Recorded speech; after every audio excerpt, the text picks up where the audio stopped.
Hello, hello. Hi, everyone. Welcome, welcome. Don't worry, it's not going to be just me tonight, but I am holding down the fort for a few minutes until Katie's able to get on, and Amanda's not going to be able to join us tonight. So I hope we have a few people join in. Looks like there's a handful of you here. Say hello in the comments. We're just going to chit chat for a few minutes. Katie had a school event for her kiddo that went longer than expected. So she's doing the mama thing, which is totally fine and valid. So we will just hang out for a bit until she's able to hop on. So say hello if you're here. And yeah, what are you, maybe share what you're currently reading. Amy, hello, Amy. Just finished the book, so good. I can't wait to talk about it with you all. Hi, Kim. Hi, Anne. Hello, Kate. Teresa's here. Really like the book. Love it. Hi, Rhonda. Hi, Jen. Looking forward to talking about it. Me too. Finished it yesterday and loved it. I love that, Carmen. Hi, Kat. Loved this book. Perfect. So glad I made it. Really enjoy these discussions. Katie, I'm so glad that you're here too. How are you doing these days? Andy, hello, hello. Rhonda's reading Project Hail Mary. What am I reading? I don't have it in here, but I'm reading Everyone in My Family Has Killed Someone. That's my current read at the moment. Kate just finished this one. It was lovely and also loved it. I'm so glad that you guys loved it. I did as well. I listened to this while I was driving on Sunday, and it was just so sweet. I am definitely in my elderly main character era. I just feel very drawn to books with a grandma and grandpa main character. I just love it so much.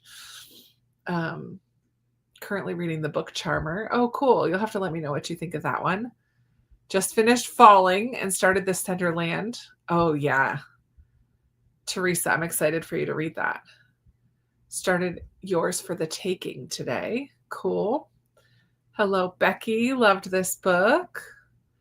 I know. There's just something so heartwarming about reading books with elderly main characters, and it's just my sweet spot right now. Sleep for Dummies. Cool. Is that a nonfiction, Kim? Like those Idiot's Guide to Word Office Suite or whatever, like the Windows Office. That's funny. Currently reading All Good People Here, The Gunslinger, and Minor in Possession, trying to finish up my August books, right? It's that end of the month push. I think I had a much slower month this month than I normally do. But I think I got to almost all the books that were on my TBR. I think I missed a couple. Yeah, Book Lovers Library I didn't get to. But it's still only Wednesday. I have until Sunday. We'll see. Looking forward to tonight's talk. Really loved the book. Yay.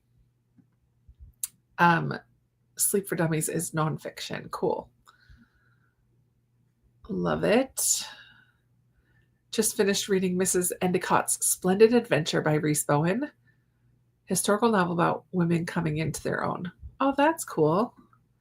Hi, Agatha. Particularly enjoy fiction with intergenerational friendships. Yeah. I mean, this could be a conversation I could talk about all day, but I would love to hear some of your favorites, Agatha, if that's something that you already enjoy. Do you have some favorites? I might need to get out a notebook and take notes or like open up Goodreads because I need to film a video soon. I can't believe I've never filmed a video about some of my favorite books with elderly main characters.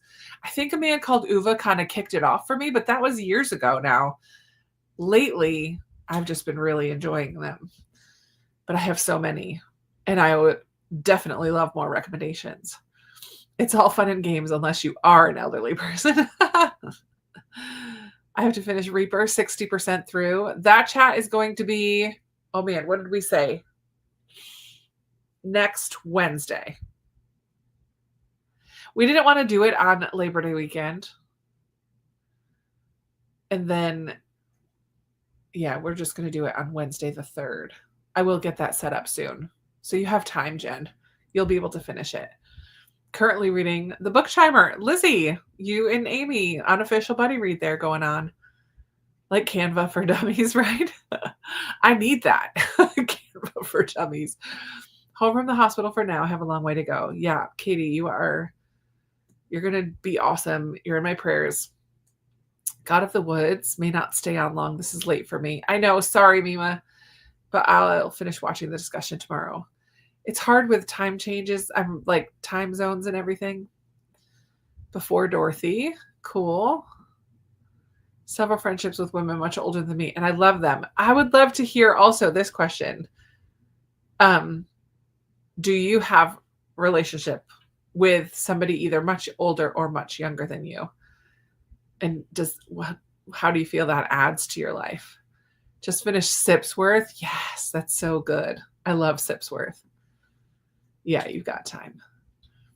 My friends, not middle grade, but intergenerational. Okay, that's good to know. I'm looking forward to that one. That sneak peek. No, I posted it today. My September TBR, and my friends just. I spun a wheel. The wheel was so good to me because it gave me my friends. What? I'm so excited. I do need to read the Red Adder's book. Does that have an elder? Oh, yeah, that does. I need to read that one. Lenny and Margot. I love All the Lonely People. I love, yeah, definitely love both of those for sure. So Long, Chester Wheeler. Oh, I've never even heard of that.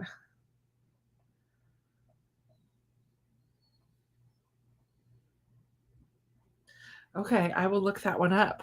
Thank you, Agatha. Intergenerational Friendship Rex. Anything by Claire Pooley. Okay, so like, what's Claire Pooley books do I have? Oh, they're moved. Authenticity Project and Iona Iverson. Both of those are those intergenerational friendships. Iona Iverson's Rules for Commuting and the Authenticity Project are the ones that I have by her. And have you seen Lois Valdez? I need to write these down.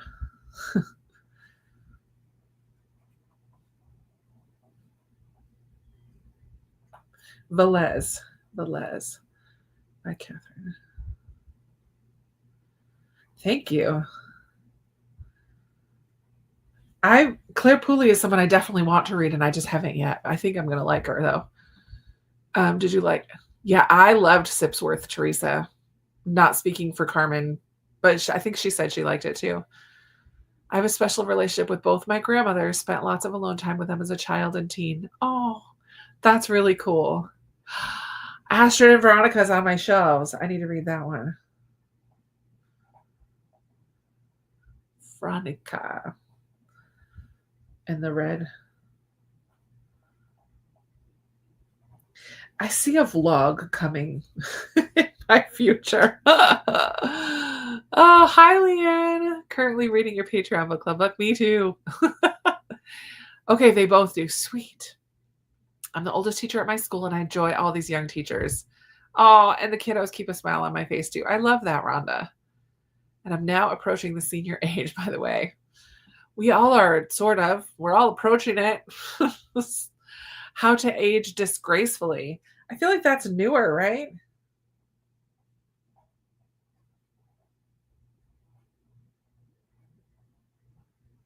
Cool.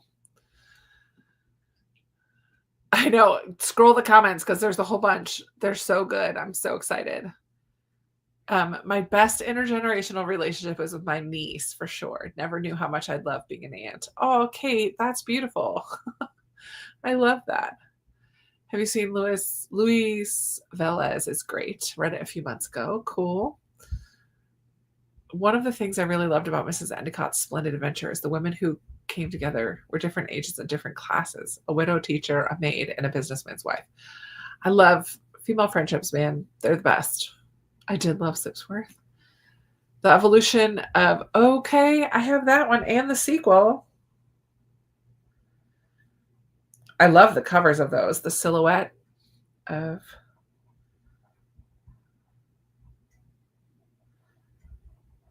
nice about her and her grandfather. That's sweet. Good night, Mr. Tom. Oh yeah, I have that one too. See, friends, you're basically creating a video for me right here. I have so many of these on my shelves already. I was blessed to have my great grandfather and spend lots of time with her grandmother, excuse me, until I was 14, and then my grandmother too. I also volunteered in a nursing home and made many friends there. I love that. So cool. So I love reading these types of books. Awesome. I love it. Well, I haven't heard from Katie, but I don't want to go too much longer than an hour. So I think we will just dive in, start talking about the book, and she can join in when she gets here. Because it's been 10 minutes already. So, hold on. I need to plug in all the things before my batteries die. Have any of you read Lois Lowry before? We'll start with that. It's pretty, not specifically about this book yet, but so Lois Lowry's most popular, I think, are The Giver and Number the Stars. Number the Star, both of those won the Newbery Award for exceptional children's literature. So I think those are her most popular. Have you guys read Number the Stars and or The Giver first? We'll give you a chance to answer that. Frank and Red. Is that the book? Okay, I'm going to write that down too. It's wonderful, but have Kleenex. Oh, Instagram. Sorry, Katie's like, where's the link? I got to make sure she can find us. It sounds like she's ready to hop on.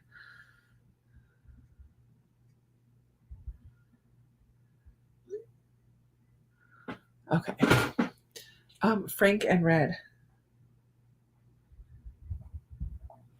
Is that the title of a book? Okay, sorry. Have read many of her books and love them. Okay, cool. I've only read the Giver series. I read The Giver in elementary schools. Number the Stars. Yes, you read both of them. Kim has read both of them. The Giver is the only one I have read, but I have several of her others. I think I've only read The Giver Quartet, all 4 of those, which I really only liked The Giver. The rest I forgot completely about, but The Giver I love. And I did love Number the Stars as well. I can't remember if I've read anything else by her. Hello. Hello. I'm so sorry I'm late. No worries at all. We just had a conversation. I got lots of recommendations for intergenerational books. So we haven't talked about this one yet, but we're just now talking about if we've read Lois Lowry before. Okay. So we're like slowly getting towards talking about this one. I was like trying to give you time. I know. And I'm sorry. I'm going to be eating. I know it's so terrible, but I have not had anything to eat all this. It's just been this kind of day. I have not had anything to eat. Do what you need to do. We are all friends here. I'm so sorry. But I'm so happy to be here. Yay. All the Giver and Number of the Stars and some others. Number of the Stars and her Anastasia Krupnik series, which is a lot of fun. Oh, I've never read those ones either. I haven't either. Is that a middle grade series? It's Lois Lowry, so I'm assuming. I'm writing that down. Anastasia. I'm so old school, guys. Paper and pencil for me, or Flair pen. Anastasia Lowry. Then you can keep watching SpongeBob together. I can't remember if I've watched read other books by her. Number of the Stars. I've read Number of the Stars and The Giver, and I think that might be it. Did you read the whole quartet of The Giver or just The Giver? Only the first. Because when it first came out, it was just that was it for years, I think. Yeah. So The Giver was in my children's lit class when I was in college studying to be a teacher. I was like, I had to read Tuck Everlasting and The Giver, and I don't remember what else, but those 2 stuck with me so much. I loved her Anastasia series when I was little. Oh, cool. I don't know that one either. Working Mama, you go right ahead. See, we We got Thank you. you so much. I love it. So, Katie, I'll have to write out this list of books for you because there's a lot of recommendations. I was saying that I am in my elderly main character, intergenerational friendship. Like I'm in my era of these Can books. I add another one? It's not middle grade, but it is an intergenerational friendship. Yeah, a lot of these are most of these are not middle grade. This is one that Molly and I are reading in our other book club, Frank and Red. Oh yeah, someone just said that. Frank and Red. Yeah, by Matt Coyne. I'm loving it. It's giving very A Man Called Uva vibes. And I need you to read Theo of Golden. Ever since I heard you talking about that on your YouTube channel, Krista, I didn't comment on it, but you know I watch all your videos. Okay. Even when I'm not commenting, I'm watching. And I saw you review that one. I mean, you've talked about it multiple times, and every time I can't stop talking about it. You know, I've got to read it. I know I'll love it. You will love it. You will love it. Yeah. Okay. And Gathering Blue was your favorite. Oh, Teresa, now I kind of want to read the rest of the Giver series again. Because I've read The Giver multiple times and I really love it. So now how do you guys think that those not compare to this one, but do you find her writing to be similar or different or like in reading Tree Table Book now so recently, it's all very fresh in our minds, right? But I don't know. It might have been it's been a long time since I've read The Giver or Number of the Stars. But I love almost as more YA, almost The Giver. Yeah, it's definitely more upper. It toes the line. It toes the line. Yeah. I do like that her books are never very long. Same. She can pack a punch in a short book, which I love when an author can make good points, like have depth and have well-rounded characters and have a really good story without a lot of pages. I think that shows a lot of talent. Like this is not even 200 pages, this one. It's like 190 something. Yeah. 194. It just speaks to her talent as an author.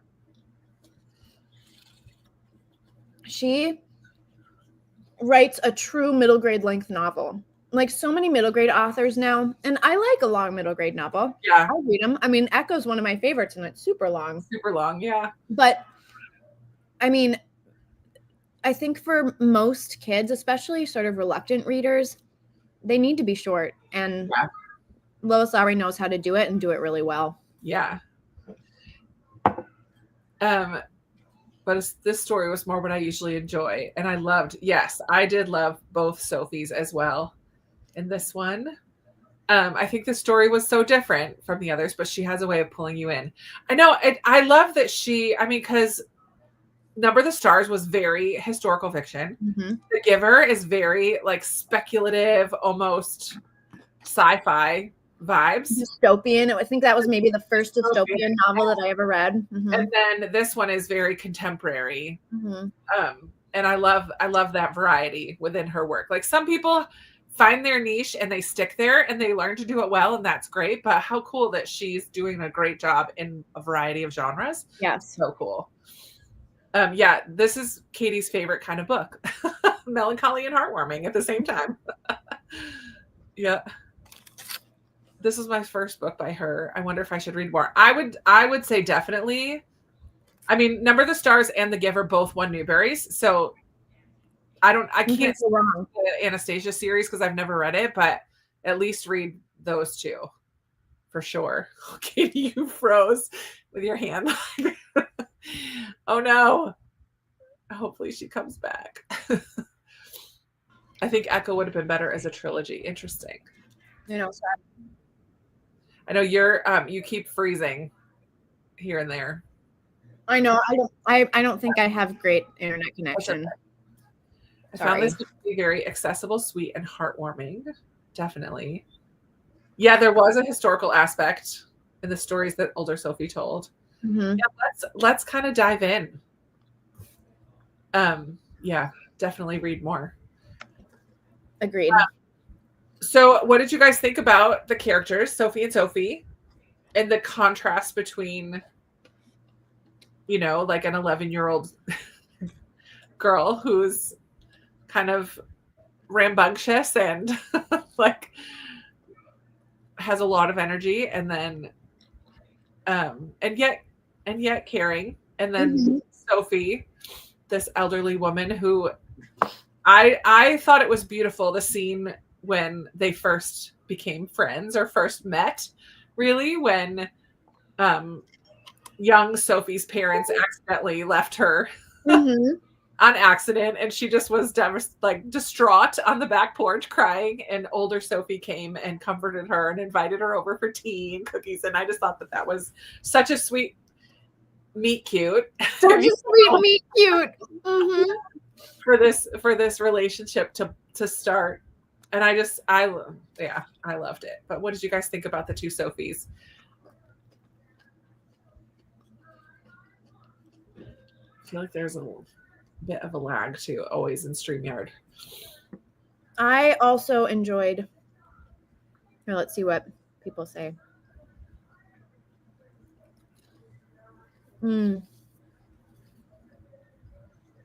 Yeah.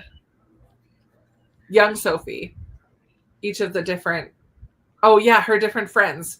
Because she's got the neighbor one, and then a friend at school, and then Sophie, and how they each bring different things to her life. I liked that too. Little Sophie was an old soul, and older Sophie needed companionship. Yeah, it did feel realistic. I appreciated that too. Because that's tricky with an intergenerational friendship, because it's just not always super common to see. So I liked that it did feel realistic that these two made that connection. Yeah. Oh, yeah. Same. What does this say about me? I don't remember them either. Not at all. Not at all. But we're going to talk about that, because I think that's, a big part of this book too. But yeah, no, I couldn't have told you. House, umbrella, apple. Remember those. I'll explain later. Immediately gone off from my head. That's too funny. I wonder if it's different, like, because it was kind of pages later, and I think, like, if you're actually doing a memory test, I think it's a little different. Yeah. It is and it isn't. But I would be horrible on a memory test. I just know that. Yeah. I never would have made a good spy. I've never been like super observant about things. Like, not my strong suit. I just kind of go with the flow. I love both of the Sophies. Young Sophie is spunky, wonderful friend to all of her friends. Yeah, understanding. They do both speak their. And I loved, like, when she, her friendship with Oliver, I thought was fun too. And I loved when, that also felt realistic, how they were arguing about the game making one day, and she's like, forget it. Kind of stormed out. That's when she realized both of her parents left her behind. But they do both speak their mind. I love how the older Sophie comforts young Sophie, and that young Sophie so wants to help struggling Sophie remember. It felt so, the way that she was protecting her older friend felt so age appropriate. Yeah. Her ability to really understand what was happening. Like, she understood the way a kid that age would understand. It's like, she's not stupid. She knows what's happening. Right. But through a kid's eyes, like, I just thought that it was so well done. And even her first, like, thought process of let's make a solution is that we're going to just have her come to this abandoned house and stay there, which like, I don't know how she got there, but she was just like, I just need to protect my friend. Yes. I don't want her to get taken away. And then obviously Oliver and her, like, she kind of realized this isn't the best solution, but but that felt very 11 years old. Like, she'll just come here and we'll bring her food and it'll be okay. I don't know who's going to pay the bill. Like, no one will find her. Right. And no one's going to figure it out. It was cute. Yeah, she was super smart. I love that she looked them up in the Merck's manual. Oh, part of the yearly physical for us olders is a memory test very like this. I know. My grandmother, this book felt really personal to me because my grandmother she died from Alzheimer's. And I remember these sort of early stages of dementia so well, where like she's still with it. She knows what's happening, and she can get along, and she can really get along mostly by herself, but she's like right on the edge of not being able to. And yeah.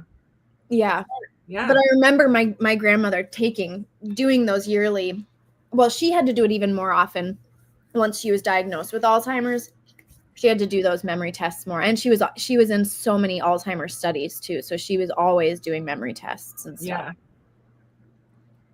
I love when she shifted her view from wanting to change Oliver to struggle less to having everyone just accept him. Yeah. Sweet. After my father had a stroke, they did a test on him of telling him a list of words and he had to repeat them. That was not a strength for him. Yeah. Yeah, she had to go through the cognition tests. The 3 words was one of the tests. Mm-hmm. Yeah. Observation is important too in determining people's abilities. Yeah. She so wanted her to be successful. She so wanted her to. And I love that she could. Yeah. I loved that. Like hand the test to her. I know. Oh. Yeah, I think, I mean, even just hearing a few of you share your personal stories with aging and dementia, like, I think this book did a good job of kind of subtly talking about all of those emotions. Yeah. The parents talking about it, the son coming in to get her, like, you just kind of got glimpses from an 11-year-old's perspective of it, and then her perspective as a kid, see what's going on. I think it was done so well, that emotions of it all, and like, I don't know, touching on it without spelling it all out and giving us detailed looks at all of those conversations that were happening, but we knew that they were happening, and how difficult and heavy that is to deal with.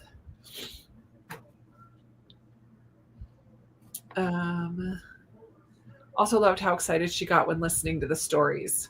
Yeah. Oh, Anne's got to go as a class. See ya, Anne. Bye, Anne. I loved the stories.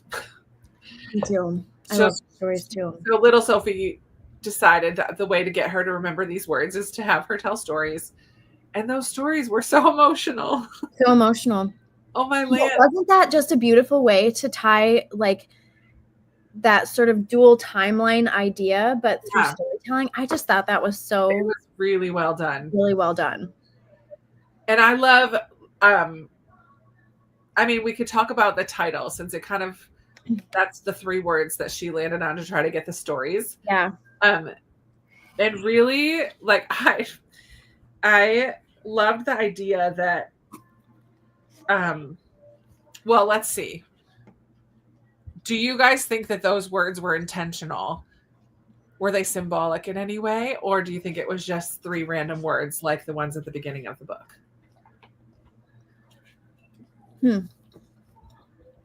I'm curious what people will say about that. House, umbrella, apple. Like, not much there. But if you, I mean, they each were so connected to a story that old Sophie had. Yeah. Fill in the blanks. Yeah, definitely. The story about the book made me so sad. Yeah, I don't think I actually cried, but I definitely teared up. Yeah, same. I know, and it said that she hadn't really shared those stories. Yeah. So she couldn't have known that those would be stories that she'd share. No. But I think, well, and with early stages of dementia, your short term is what's gone, not your long term. So these are all stories that had happened a long time ago. I mean, intentional by the author. Oh. Not by Sophie herself. No, because she wouldn't have known. But I mean by Lois Lowry.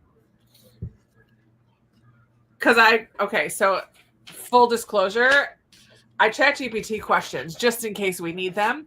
But I hadn't even thought of this when it was talking about tree table book and how tree is like life and resilience. The table is like gathering and shared experiences. And then book, obviously, like the storytelling itself. Oh, oh my word. Good job, AI. Yeah. But and I think it pulls stuff from around the internet, but I think that kind of sums up the themes of this story, right? Like this thing, life, resilience. We're dealing with a woman in dementia who's older, and like this other young kid who's looking up her symptoms in science books and like figuring out her friendships as she goes along at the stage of life she's in. But then this friendship, they're coming to the table together to have tea and biscuits, and that's how their friendship has, like, that's how they've grown their friendship together through shared experiences at the table. And then book, like the power of storytelling that impacted older Sophie's memory, like, and then made an impact on younger Sophie too, and us as we read it. I just think it was so cool. Yeah, I did not think about that at all as I was reading it, but that's, of course, it had to be intentional, of course. Yeah, right. What writer would not have made that intentional and thought like super deeply about? I didn't even think about that. So like we have the Sophies, but now these pictures in the background here make so much more sense. Yes. Oh my gosh. Yeah, so cool. I think by the time Sophie tested with Tree Table Books, she caught on that older Sophie needed long-term memories to connect them to her short-term memory. Yeah. Tree is your roots, table gathering with people you love, and the book about stories come together. Yeah, isn't that so cool? Just see. I just loved that because I didn't think that deeply about it. I just was like, yep, there's 3 more words we're doing. Yeah. But yeah, super cool.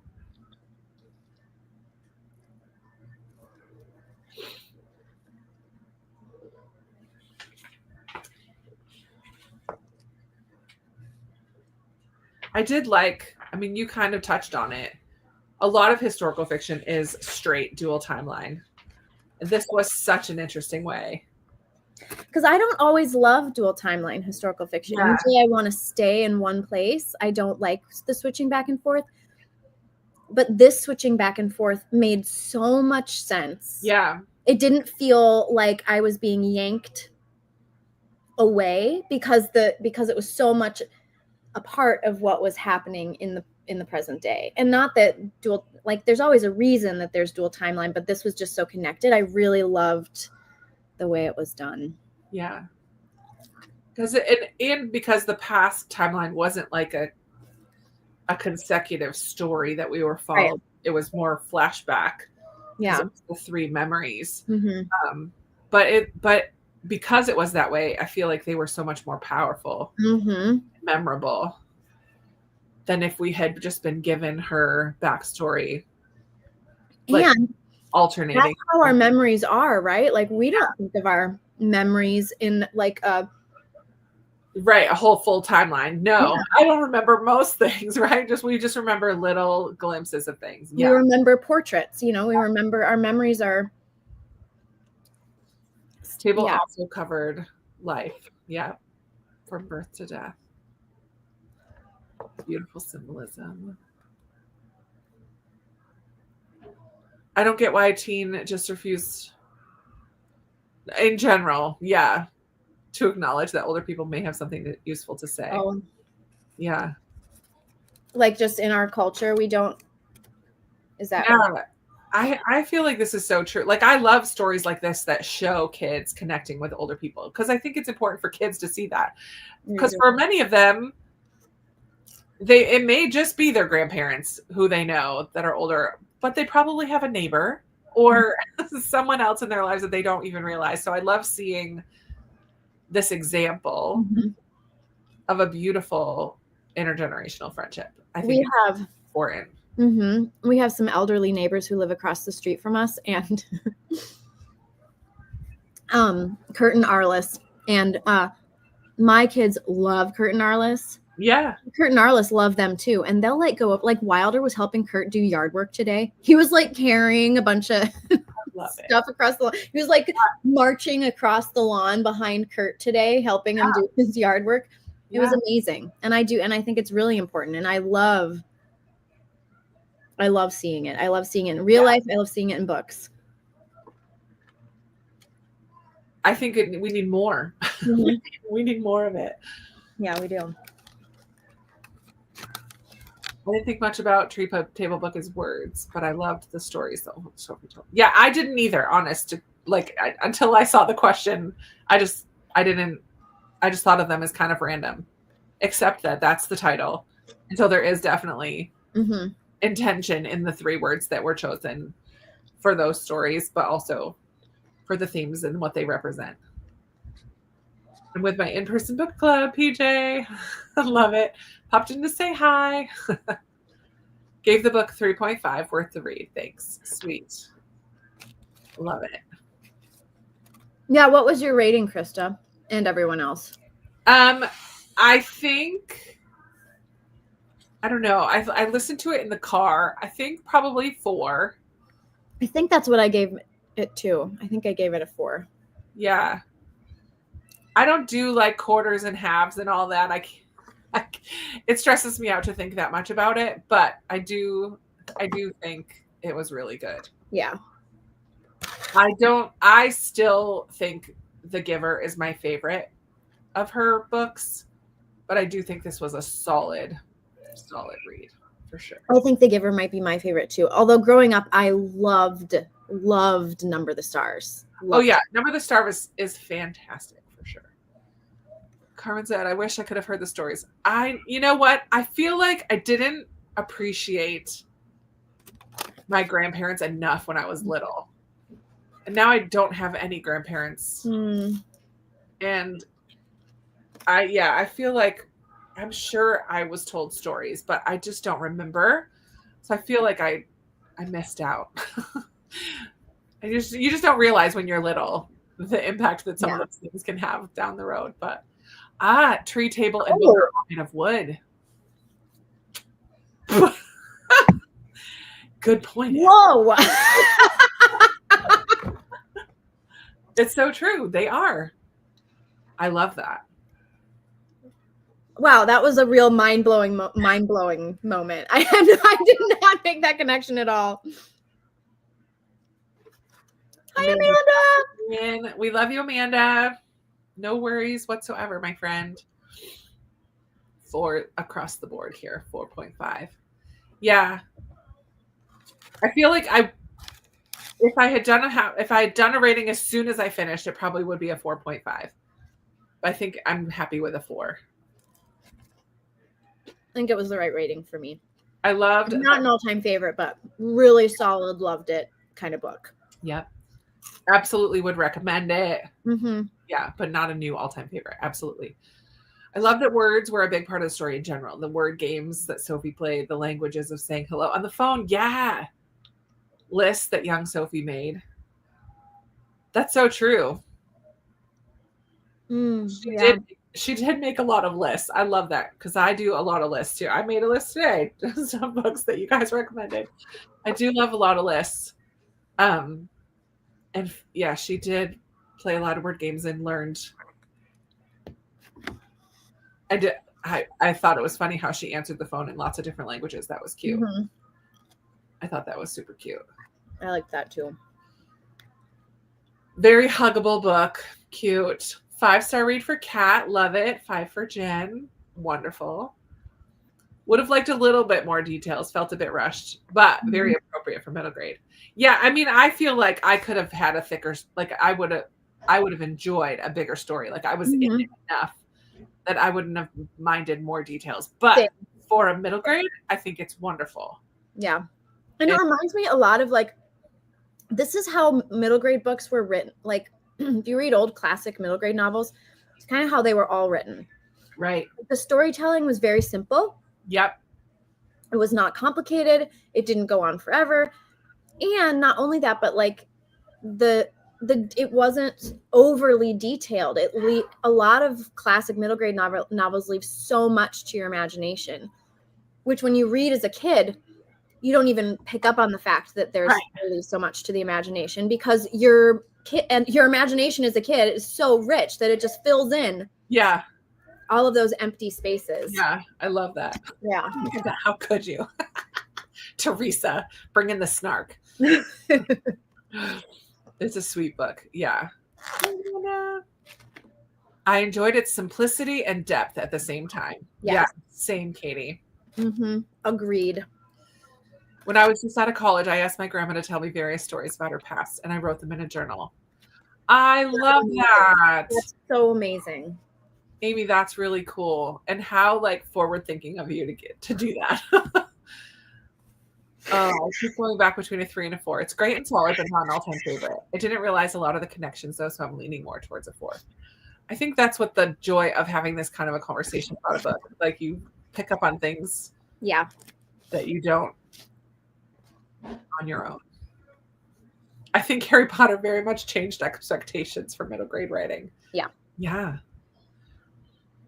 They loved the names of people, Nomar and Garcia Parra. It should have been how it should have been Ramon. Yeah. I know, that's funny that they both love baseball. I thought that was like a cute little detail. Not just baseball. Wasn't the Red Sox, right? So the Sophies. Oh, yes, that's right. They were both fanatics. That's right. Also read it on Family Vacation with a lot. That makes an impact too, for sure. Oh, it does. I love it.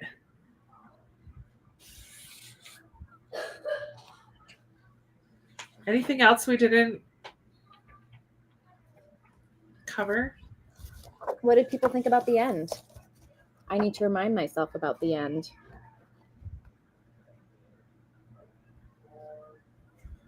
I do too, actually.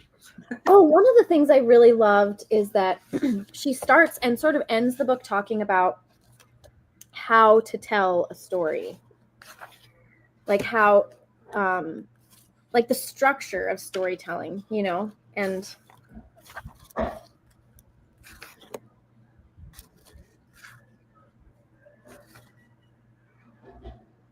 in chapter 3, it's not that hard to write a story. You need all the obvious stuff.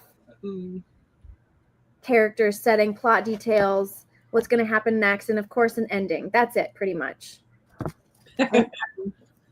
At the end, she says, turns out it is not as easy as I first described to tell a story. One thing comes after another, and then the next thing happens, but then something takes you by surprise. The story changes. You have to put in the feelings. That's the secret. That's the hard part. So I love that sort of there's this bookend of like what it means to tell a story and what it means to tell a good story.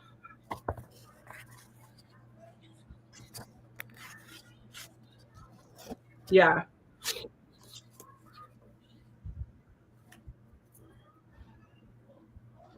I know there's a lot that she refers to.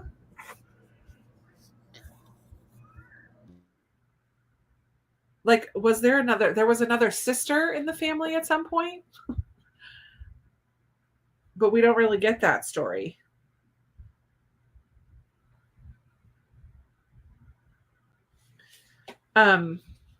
Anyways.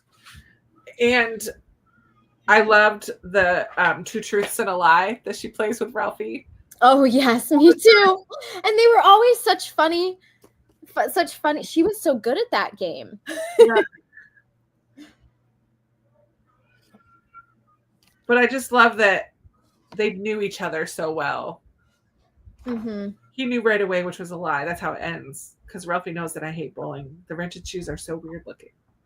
And seen. Yeah, just super sweet. I forgot his name was Ralphie. Ralphie. Oh. And did you see at the end she's written more than 50 books? Amazing. So many books. That is a lot of books. Okay, where did I leave off here?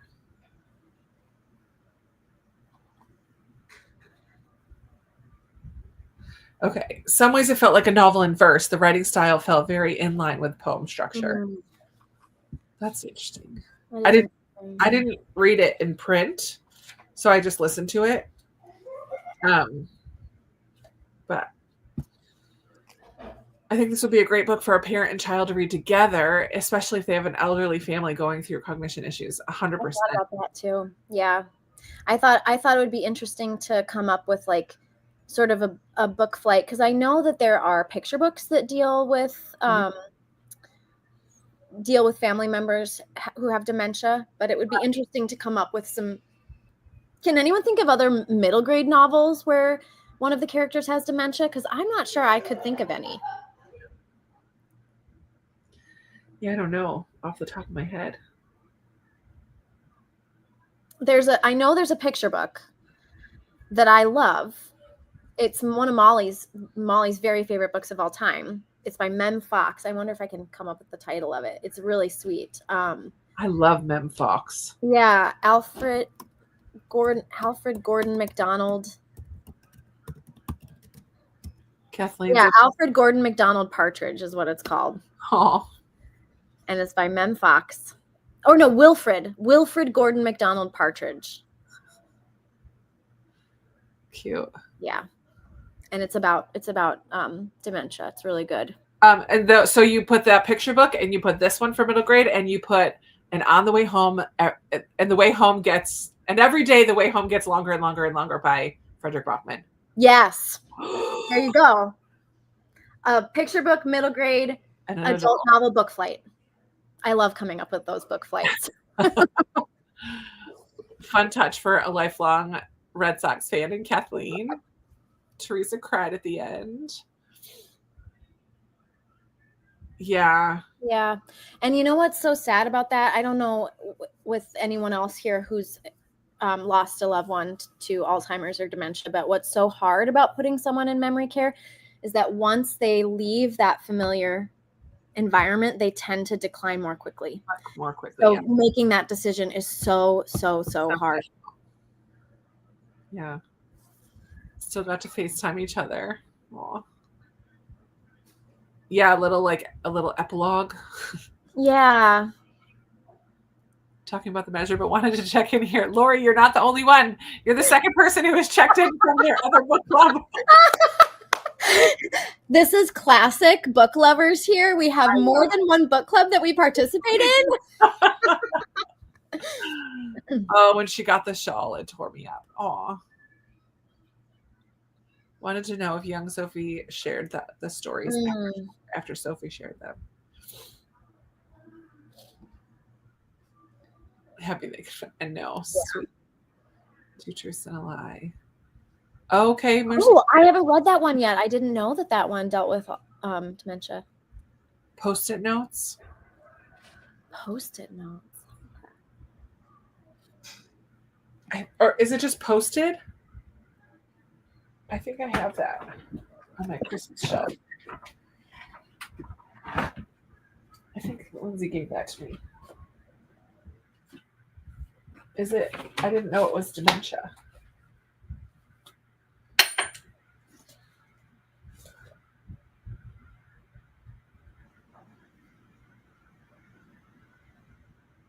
I don't know. That's what this one is. This the one, Amy?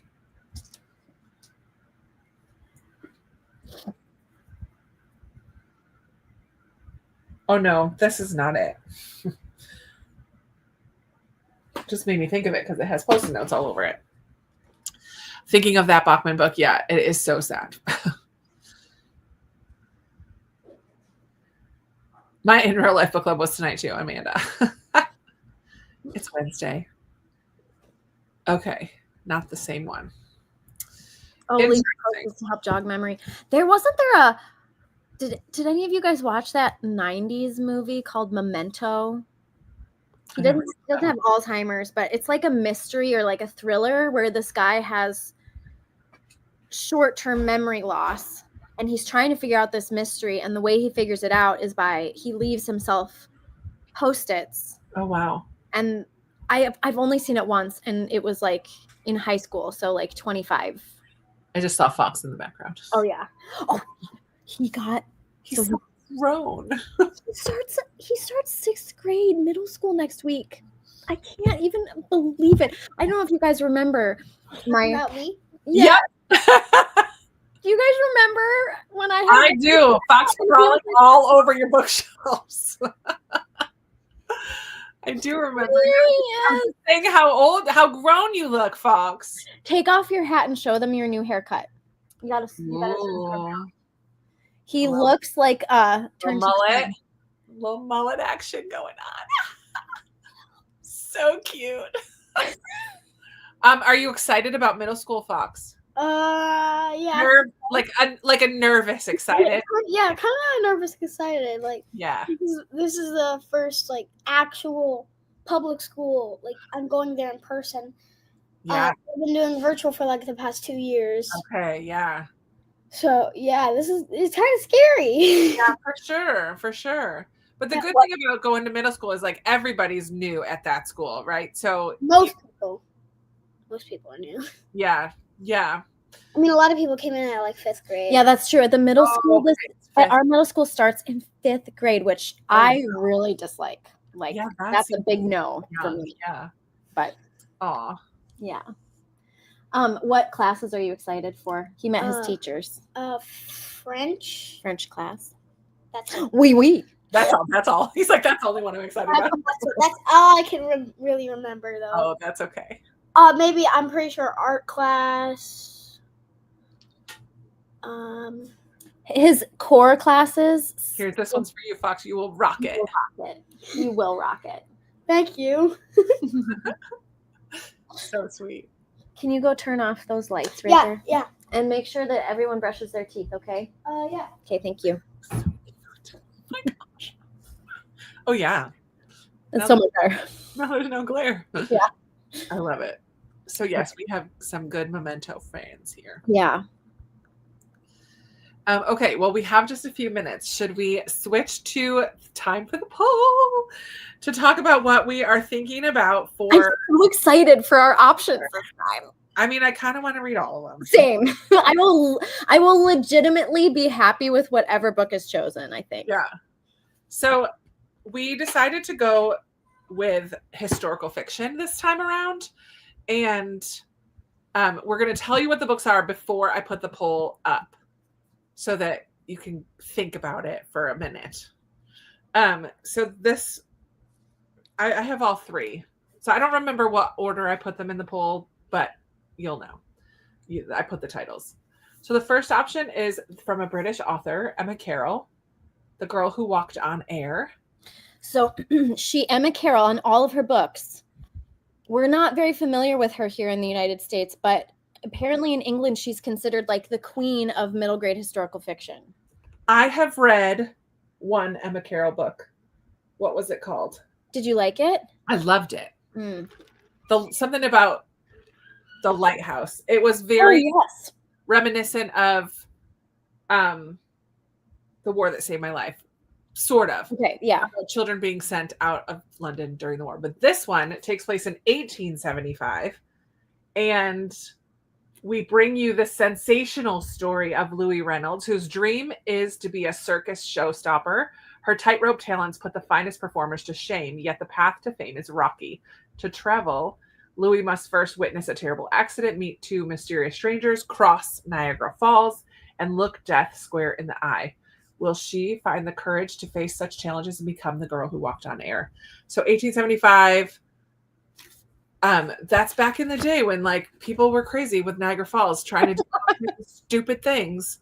Well, she's one of them. So that's The Girl Who Walked on Air, British author. We're excited to give her a try. We also realized that we needed some diversity in our choices, and both of us have read from Christopher Paul Curtis before. Amanda, I think, has read this one and loved it, she said. So we wanted to just try more. He wrote The Watsons Go to Birmingham, 1870. 1963. 1963, whatever. We both read and loved that one. Loved it. And So I good. also read Bud Not Buddy, which is a Newbery winner, and that's fantastic as well. So this one is Elijah of Buxton by Christopher Paul Curtis. Has won a Newbery honor and is this Coretta Scott King? Yes, and won the Coretta Scott King Award. So this one has won awards as well. Amanda said it's great, so we also trust her recommendations. This one takes place in a settlement of runaway slaves in Buxton, Canada, which is kind of interesting. And then Elijah is the first child in town to be born free. And he ought to be famous just for that, not to mention for being the best at chucking rocks and catching fish, which is kind of fun because I think most of the books we have been reading have female main characters. So it would be kind of fun to read something with a male main character. Yeah. But there's a bit of a mystery. Somebody steals money from his friend who's been trying to save up for something. And so then they have to solve this mystery. And who is this dude that stole their money and where did he go, and try to catch the thief. And Christopher Paul Curtis is just such a good writer too. Like he's a very, very good writer. Yes. And then third choice, Katie and I have both read other books by this author as well. And this is Laura Amy Schlitz.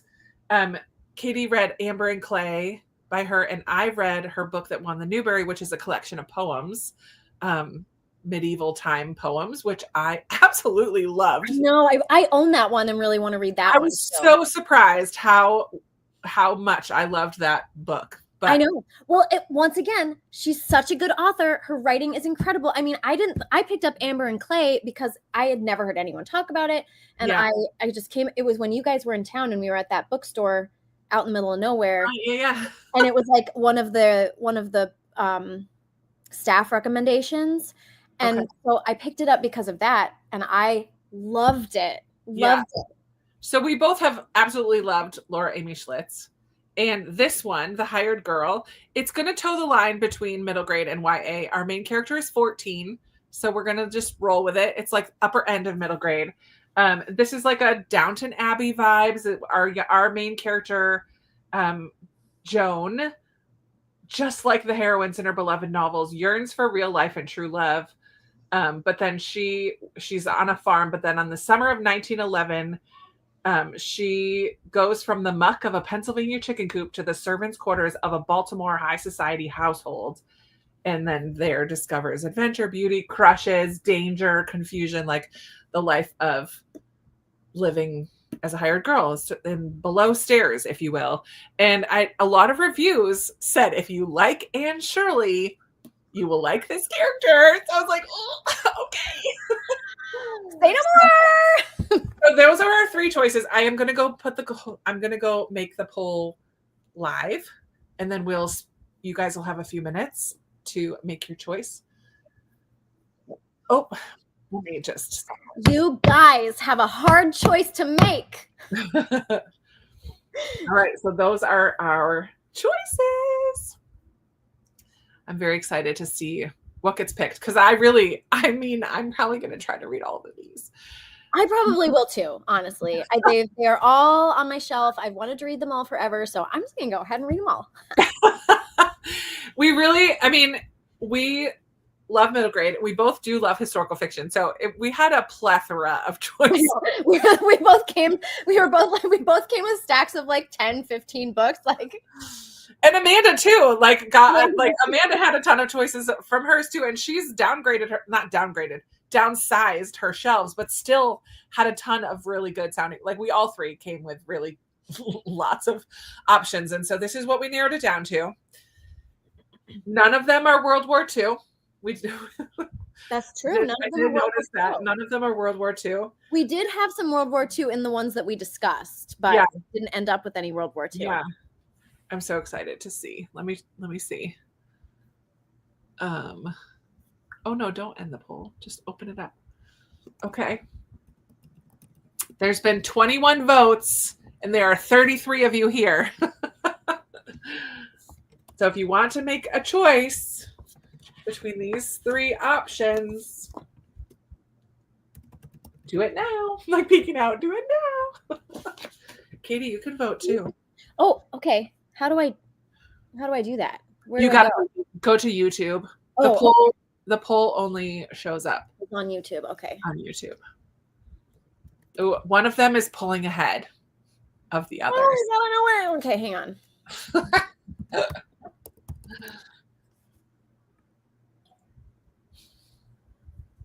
Dun, dun, dun, dun, dun, dun, dun. Where? Oh, here we go. Too hard to choose. Oh my gosh, but what do I choose? What do you choose? What do I choose? Oh, Have you guys enjoyed doing the polls, or did you prefer last year where we told you all up front? yeah, I'm curious about that We too. just wanted to switch it up a little bit this year and give you all more of a say. But I'm curious, do you prefer knowing ahead of, like, at the beginning, like, these are the books we're going to read this year, the 3 choices, or do you enjoy kind of putting your 2 cents in? I mean, I'm always a fan of a poll or a spinner wheel. Like, I love any kind of thing like that. But let me see. I think it's pretty clear which one is going to win. 27 people have voted. That's pretty close. Oh, now there's 35 people here. 2 people just came. If you just came, vote in the poll. Oh, man. The poll's been fun. Okay, good. I like the polls. Oh, no, the one you voted for is the only one your library has. I mean, you have enough time that you could request. If one gets picked, they're all books that I think your library would be happy to have. Yeah. So if your library has a way that you can request them to order books, there is lots of time. And they're all pretty backlist. So none of them are super new. Hired Girl might be the newest, but I don't think is even within the last year. yeah. Oh, I picked this because it was a pick. Like when I chose it from the bookstore, they let me keep the Shelf Talker. Laura Amy Schlitz is one of those authors. Yeah, 2015. So it's 10 years old. So yeah. She's one of those authors that is so underhyped. Yeah. But like once you discover her, yeah. Okay, so in general, what I'm getting the feeling that you guys like the polls. Just ordered the book from Mango. Okay, so yeah, the clear winner is The Hired Girl. Okie dokie. So this is going to be our official book for November. It feels November. It has November, like browns and muted colors. It feels fall. It feels beginning of winter. Yeah. I'm very excited to read another book by Laura Amy Schlitz. Me too. I'm very excited. Look at how cool these like paged like section dividers, part 3, The Maidservant. I'm very curious what we'll think of it. I know not everybody is an Anne stan like we are. And so this main character, if you're not a fan of Anne, this main character might drive you mad. Well, not mad, but like frustrate you. Might frustrate you. She's 14, and I read one review that's like, I had to keep reminding myself, she's 14. She's supposed to feel all of this kind of big feelings, and I have a feeling I'm gonna love it. When does this one take place? 1911. 1911. Yep. So in Baltimore, high society Baltimore household. There's going to be a crush. Oh, there's going to be a lot of Jewish. It won a National Jewish Book Award, and an Association of Jewish Libraries Sidney Taylor Book Award winner. I think that Laura Amy Schlitz is herself Jewish. Yeah. Yeah. Well, that's pretty cool. And it won the Scott Odell. That's what this one is. Scott Odell Award for Historical Fiction. Yeah. In young children's literature, like juvenile literature. I think it's juvenile. Yeah. I think it spans all across. Yeah. So the discussion for this will be on the last Wednesday of November. Let me give you a date. It will be, that's not Thanksgiving week, is it? It usually is. It is Thanksgiving week. That might not work. Yeah. Might do December 3rd. Yeah. Or we might, I mean, we try to do it on Wednesdays. We will let you know well in advance. Because I don't want to do it earlier, but we can't do it the day before Thanksgiving. Yeah, that's too much. That's like people's travel day. Right. / getting ready for Thanksgiving. Yeah. Yeah. We might just do the 3rd of December. That's early enough before too much holiday craziness. Yeah. But thank you everybody for coming. Every book I have read by Amy Laura Schlitz has been very different from each other, but also good. Yeah. Laura Amy Schlitz, the author of the book we're going to be reading. Actually, I would say, yeah, Laura Amy Schlitz is who we were talking about. Yeah. With that Under the Radar. She wrote the other 2 books that Krista and I have read and loved. Yeah. Amber and Clay. Which is so funny because Amber and Clay is such a chunker, but half of it's written in verse. And then the one because of that. The one that I read is a book of poetry. Well, it's like monologue poetry. She wrote it for like a classroom of kids. Yeah. She wanted to give medieval a like main part. So she wrote yeah. It's so really kind of brilliant. Each kid has a monologue. There are a couple 2-person poems that go back and forth. Yeah. But it's like the butcher's daughter and the minstrel, and it's all characters from a medieval town. So it goes with that kind of a unit in school. It's so good. It's so good. I really want to read it. I own that one, and creative and funny, and just you could totally picture kids getting into read. Like it felt very age appropriate for kids to learn these. Like it just was so good. Oh, fun. I'm glad you guys are going to be exposed to a new middle grade author who does have, I have also Splendors and Glooms by her on my shelves, which is not historical, so we didn't pick it, but it's more like. Yeah, and I have another one by her too. Which this one won a Newbery Honor as well. And I do have Amber and Clay. So I have quite a few by her that I want to get reading. Yeah, I have, oh my gosh, she actually has quite a backlist of titles. I don't have Splendors and Glooms, but I have yeah, we won't do it that way that day. No worries. I don't. Do I have the Drowned Maiden's Hair? I don't know. I have another one.